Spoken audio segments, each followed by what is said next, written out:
Sir Shivaji, మన సినీ నటులు శివాజీ చేసిన వ్యాఖ్యలపై మీ సమర్థిస్తున్నారా లేకపోతే వ్యతిరేకిస్తున్నారా? చెత్తగా మాట్లాడితే ఒక భాష అంటే కొంతమంది మాట్లాడాలంటే ఏమనుకుంటున్నారు మీరు? మీలో ఉన్నది బయట వస్తుంది. అదేంటా మాటలు, అదేంటా అహంకారం, అదేంటి ఆడాడిని ఈడతని. ఇవాళ ఆడవాళ్ళకి అన్యాయం ఎవరి నుంచి జరుగుతుంది? మగాళ్ళే కదా, తరతరాలుగా మనమే చేస్తున్నది కదా. మీరు ఒక వేదిక మీద మాట్లాడుతున్నప్పుడు మీకు ఉండాలి. సరే, ఆయన క్షమాపణ అడిగాడు, బట్ ఒక సంస్కారాలు బలిదారు కదా. ఇప్పుడు ఆమె ఆంటీ అన్నాడు అంటే వాళ్ళ భాష చూడండి. వాళ్ళకి ఆడవాళ్ళ బాడీ పార్ట్స్ తప్పితే తెలుగు రాదు వాళ్ళకి. వాళ్ళ బాడీ పార్ట్సే మాట్లాడతారు. వాళ్ళు ఎంత సంస్కారాలు అనుకుని మాట్లాడుతున్నా అంత అసహ్యం అది. అనసూయ గారిని, అనసూయ లాంటి వాళ్ళని నేను సపోర్ట్ చేస్తాను. ఆడవాళ్ళని సపోర్ట్ చేయాల్సింది మా బాధ్యత, మా కర్తవ్యం అది. శివాజీ గారు కానీ ఎవరు కానీ ఒక వేదిక మీద మాట్లాడేటప్పుడు ఒళ్ళు దగ్గర పెట్టుకుని, మీకు ఒక వేదిక ఎందుకు ఇచ్చారు? మీకు భిన్నాభిప్రాయం ఉండొచ్చు. భిన్నాభిప్రాయాలు ఎలా చెప్పాలి? ఏ మాటలతో చెప్పాలి? భాష అది, తెలుగు భాష అది కాదు కదా. ఆయన ఇప్పుడు సారీ చెప్పాడు, బట్ మిగతా వాళ్ళు వదలరు. అది స్టార్ట్ అవుతుంది. ఇప్పుడే ట్వీట్ చేశాను అనసూయగా, మరి నువ్వు స్ట్రాంగ్గా ఉండు. ఆ సంస్కారాల అసహ్యం తెలుస్తుంది నాకు. నన్ను అదే చెప్తుంటారు. ప్రకాష్ రాజు గారు మీరు ఎందుకు మాట్లాడరాళ్ళు? అమ్మని లాగుతారు, చెల్లిని లాగుతారు, కూతురు లాగుతారు, అంతే. వాళ్ళ బ్రెయిన్ ఎక్కడుందో అక్కడే మాట్లాడతారు వాళ్ళు. ఖచ్చితంగా శివాజీ గారు చెప్పింది తప్పు.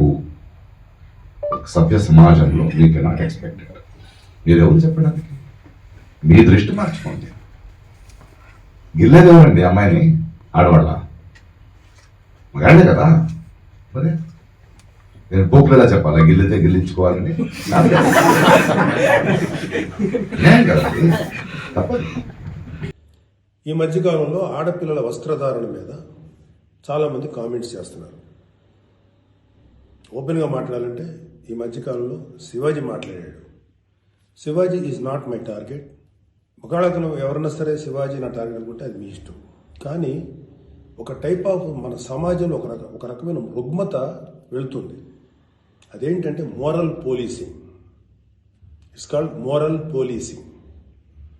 ఎంత మిత్తులో బతుకుతున్నారంటే సామాన్య జనం చాలామంది ఈ మేల్ చావనిస్టిక్ సొసైటీ, మగ అహంకారంతో ఉన్నటువంటి మన సమాజం, ఆడపిల్ల ఎలా ఉండాలి, ఆడపిల్ల వస్త్రధారణ ఎలా ఉండాలి, ఆడపిల్లలు ఎలా మాట్లాడాలి, ఆడపిల్లలు ఏం మాట్లాడాలి, ఏమి మాట్లాడకూడదు, దీని మీద ప్రతి ఒక్కడు, అతను పండితుడు కానించి పామరుడు దాకా ప్రతి ఒక్కడు ఆడపిల్ల ఎలా ఉండాలో మాట్లాడతారు. ఫస్ట్ పాయింట్, దీన్ని మోరల్ పోలీసింగ్ అంటారు. ఇది ఎగెనెస్ట్ కాన్స్టిట్యూషన్. ఒక ఆడపిల్ల ఇలాంటి వస్త్రధారణ చేసుకోకూడదు, ఒక ఆడపిల్ల ఇలాంటి వస్త్రధారణ చేసుకోవాలి అని చెప్పడానికి మీకేం హక్కు ఉంది? ఏ రైట్ ఉంది మీకు? అంటే మగవాడు కాబట్టి ఎవరి గురించి అని ఏదైనా స్వేచ్ఛగా మాట్లాడతారా? దురదృష్టం ఏంటంటే ఇలా మాట్లాడే మగవాళ్ళకు కూడా ఆడవాళ్ళ నుంచి ఒక రకమైన మద్దతు లభిస్తుంది. మనస్ఫూర్తిగా చెప్తున్నాను, ఖచ్చితంగా వాళ్ళ మనసులోంచి వచ్చింది కాదు.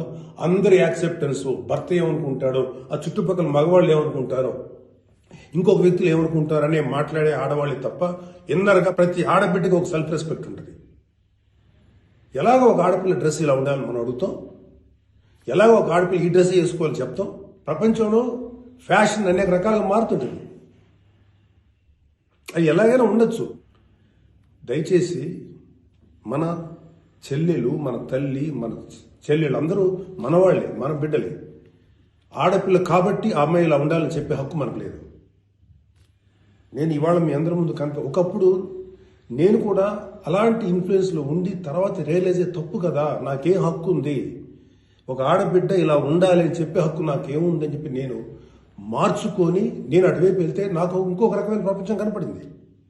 అరే వాళ్ళు ఏం తప్పు చేశారయ్యా, వాళ్ళు ఏం తప్పులు చేశారని చెప్పి వాళ్ళని అడ్డగోలుగా మీద పడిపోతున్నాం.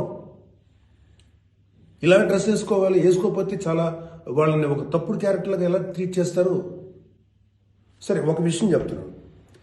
ప్రపంచవ్యాప్తంగా ఉన్న విషయం ఏంటంటే ఆడపిల్లల మీద జరిగేటువంటి అట్రాసిటీస్ వాళ్ళు వేసుకున్న వస్త్రధారణ మీద కాదు, మగవాడి యొక్క క్రూరత్వం, మగవాడి యొక్క బలం, పశు బలం, వీటి మీద దీనికి తగ్గట్టుగా వాడి పశుబలానికి వాడి క్రూరత్వానికి తగ్గట్టుగా ఆడపిల్లలు బలైపోతారు తప్ప ఏ ఆడపిల్ల కూడా వస్త్రధారణ మీద అవ్వలేదు. ఇది మిత్.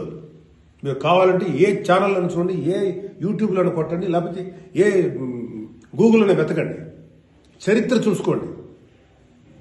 ప్రతివాడు స్టేజ్ ఎక్కేసి ఆడపిల్ల ఇలా ఉండాలి అలా ఉండాలి, మీరు ఎప్పుడు చెప్పడానికి ఆడపిల్ల ఇలా ఉండాలని బతకనేయండి. ఏ మగవాడితో సమానంగా బతికే హక్కు లేదా ఆడపిల్లలకి? ఏ వాళ్ళకి నచ్చిన డ్రెస్ వేసుకునే హక్కు లేదా? సెక్యూరిటీ అనేది ప్రతి ఒక్కరి హక్కు, ప్రతి ఒక్కరి ఇవ్వదు, ఆడ కానీ మగ కానీ. అయితే ఎస్పెషల్లీ ఆడపిల్లలు రక్షించాల్సినటువంటి వ్యవస్థలు, ఆడపిల్లలు రక్షించాల్సినటువంటి పరిస్థితులు లేవు. అంటే మోస్ట్ ఇన్సెక్యూర్ ప్రపంచంలోనే ఇంకా మనం ఉన్నాం. నా యొక్క కన్సర్న్ ఏంటంటే మీరు ఎలాగైనా ఉండండి అమ్మా, ఎంత స్వేచ్ఛగానే ఉండండి, ఎలాంటి వస్త్రధారణను చేసుకోండి.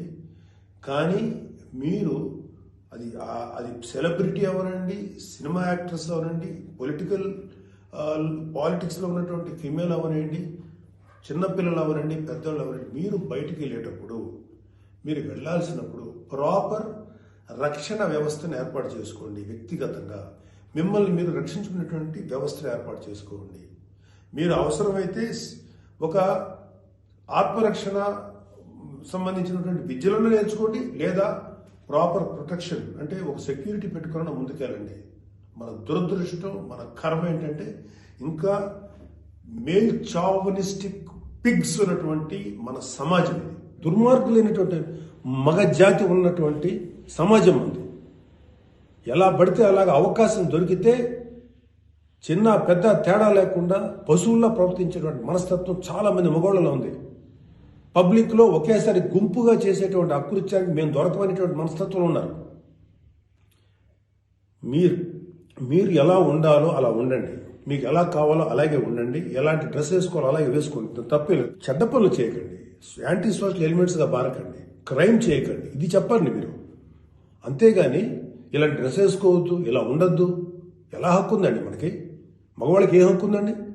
మహా చెప్పాలనుకుంటే అమ్మ మీ మీద ఎవరన్నా అటాక్ చేస్తే తిరిగి కొట్టగలిగేటువంటి శక్తిని సంపాదించుకోండి, డిఫెన్స్ నేర్చుకోండి. ఇది ఒళ్ళంతా బట్టలు కప్పుకున్న ఆడబిడ్డలకి ఇదే వర్తిస్తుంది. ఒక స్టైల్గానో లేకపోతే ఒక మోడర్న్గా ఆడుకున్న డ్రెస్ వేసుకున్న ఆడపిల్లలకి ఇదే వర్తిస్తుంది. దీనికి మగవాడి యొక్క చండాలమైనటువంటి మనస్తత్వం చాలా, అంటే నాట్ ఆల్ మేల్, సపోజ్ కొంతమంది క్రూయల్, ఒక ఆడదాన్ని విలాస వస్తువు చూసే ప్రతి మగ వెధవతి చెప్తున్నాం, వాళ్ళకి ఏ అయినా ఒకటే, ఒళ్ళు నిండా బట్టలు కప్పుకున్నా ఒకటే, మోడర్న్గా స్టైల్గా బట్టలు వేసుకున్న ఆడది ఒకటే. వాళ్ళు కొంతమంది గురించి ఆడపిల్లలు ఇలా ఉండాలి అలా ఉండాలి చెప్పడానికి ఏంటి? మీరు ఒక్కసారి వడ్డాది పాపయ్య గారి బొమ్మలు చూసారా? మన అజంతా శిల్పాలు చూసారా? చాలా స్టైలిష్గా మోడర్న్గా ఉంటాయి. అంటే ఆడదానికి వస్త్రాలంకరణ అనేది ఆయా సమాజాల యొక్క కల్చర్ని బట్టి మారుతుంటుంది. ప్యాంటు షర్ట్ వేసుకుంటే తప్ప, చుడిదార్ వేసుకుంటే తప్ప, లేకపోతే మోడర్న్గా మిడ్డీ వేసుకుంటే తప్ప, ఇది వాళ్ళ తప్పు కాదు. వాళ్ళకి సరిగ్గా రక్షణ కల్పించలేకపోవటం, రాజ్యాంగమైనటువంటి మన ప్రభుత్వ వ్యవహారం వాళ్ళకి సరిగ్గా రక్షణ కల్పించకపోవటం ప్రభుత్వ వైఫల్యం అవుతుంది. దాన్ని ఎంకరేజ్ చేసి దాన్ని అడ్డుగా తీసుకొని ప్రభుత్వం యొక్క వైఫల్యాన్ని అడ్డుగా పెట్టుకొని దాన్ని చెల్లరిగిపోయే దుష్కర మూకల యొక్క పని తప్ప ఆడపిల్లల తప్పు కాదు. ఆడపిల్లలు వేసుకునే డ్రెస్సు వల్ల ఆడపిల్లల మీద అత్యాచారం జరుగుతుందని మీరు మీ పనికి మాలిన కామెంట్లను సపోర్ట్ చేసుకుంటారు మాట్లాడే మాట ఇది. మారిపోతుంది సమాజం. ఏఐలోకి వచ్చాం మనం, ఆర్టిఫిషియల్ ఇంటెలిజెన్స్లోకి వచ్చాం. ఇంకా ఆడపిల్ల ఇలాగ ఉండాలని చెప్పి మనస్తత్వం ఉన్న మగవాళ్ళని ఖండించండి. నేను ఒక సందర్భంలో, ఇది బయట తెలిసిన విషయం, ఒక సందర్భంలో ఎందుకు వీళ్ళకి నా మీద కోపం ఎందుకో నాకు తెలీదు. 30 సంవత్సరాలు అయింది నేను ఈ పరిశ్రమకు వచ్చి. ఈ 30 సంవత్సరాల్లో నేను ఏ ఒక్కరిని ఇబ్బంది పెట్టినా ఈ పాటికి ఎప్పుడో బయటకు వచ్చేది రాలేదు. వచ్చుంటే ఈ పాటికి మీరందరూ నా మీద ఎగబడేవాళ్ళు. చాలామంది నాకు తెలియదు అనుకుంటారు. ఎవరెవరు జూమ్ మీటింగులు పెట్టుకున్నారో, నాతో బాగా ఉండి నాతో మంచిగా మాట్లాడుతూ నా నటనని పొగుడుతూ ఉన్న నాకు షాకింగ్. ఇంత కుట్ర జరగాలనా నా మీద? నేను అన్న పదానికి, ఆ 2 పదాలకి, నేను ఆవేశంలో మాట్లాడిన దానికి నాకు బాగా కావలసిన వాళ్ళు కూడా ఇంత కుట్ర చేయాలన్నా నా మీద?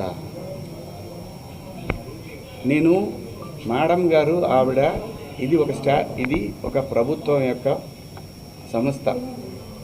వ్యవస్థలను గౌరవించకపోతే సమాజం తప్పుడు దారిలో పడుతుంది, అన్రెస్ట్ ఏర్పడుతుంది.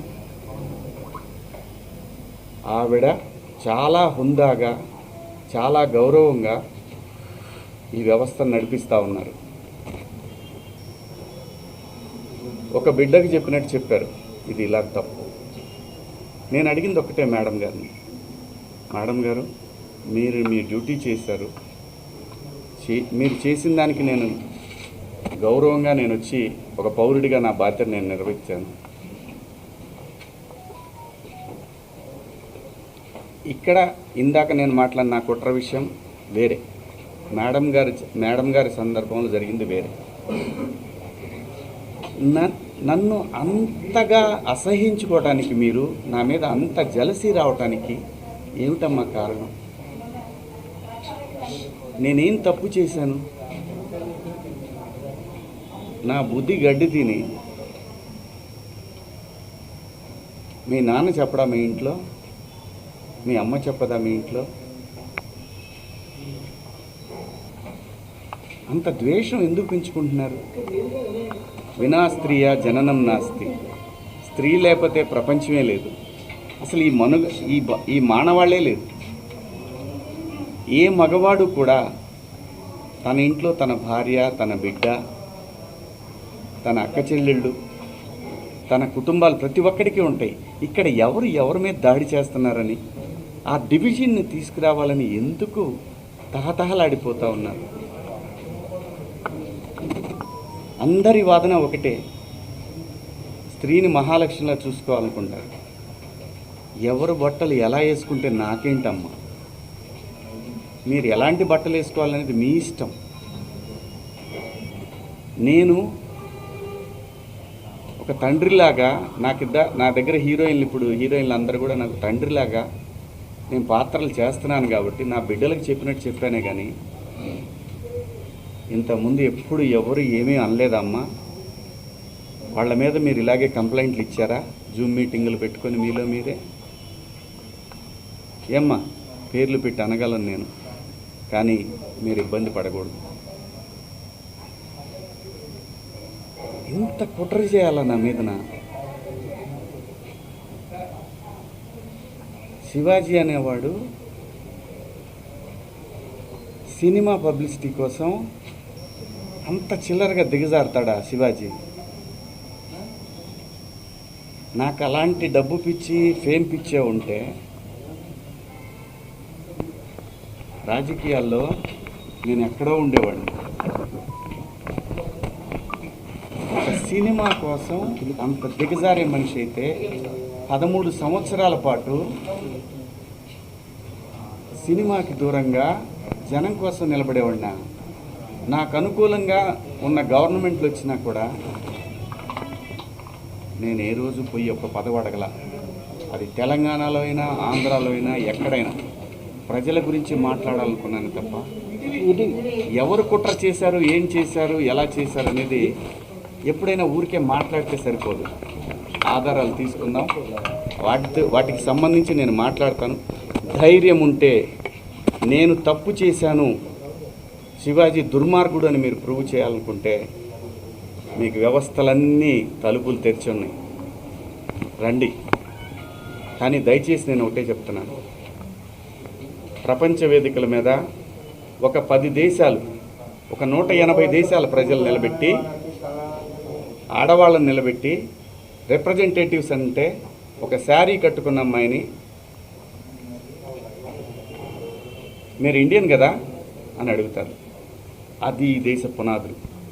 అంత మాత్రం చేత మీరు రోజు చీరలే కట్టుకొని చీరలే ఇచ్చేసి ఏ మూర్ఖుడు చెబుతాడమ్మా అలాగా? ఏ మూర్ఖుడు చెబుతాడు అలాగా? నాకేం పని? నా బిడ్డలు అనుకొని చెప్పాను తప్ప నాకేం వస్తుందండి? సార్ మీరు ఇచ్చిన ఎక్స్ప్లెనేషన్ తోని ఇప్పుడు ఈ మహిళా కమిషన్ యాక్సెప్ట్ చేశారా సార్? స్టేట్మెంట్ మొత్తాన్ని వెనక్కి తీసుకున్నారా? ఆ 2 పదాలను మాత్రం వెనక్కి తీసుకున్నారా? మీ మాటలకి కట్టుబడే ఉన్నారా? కేవలము 2 మాటలే పొరపాటుగా అన్నాను అన్నది మాత్రమే వెనక్కి తీసుకుంటున్నారు. వాళ్ళకి ఏవైతే నచ్చలేదో వాటికి నేను క్షమాపణ చెప్పాను.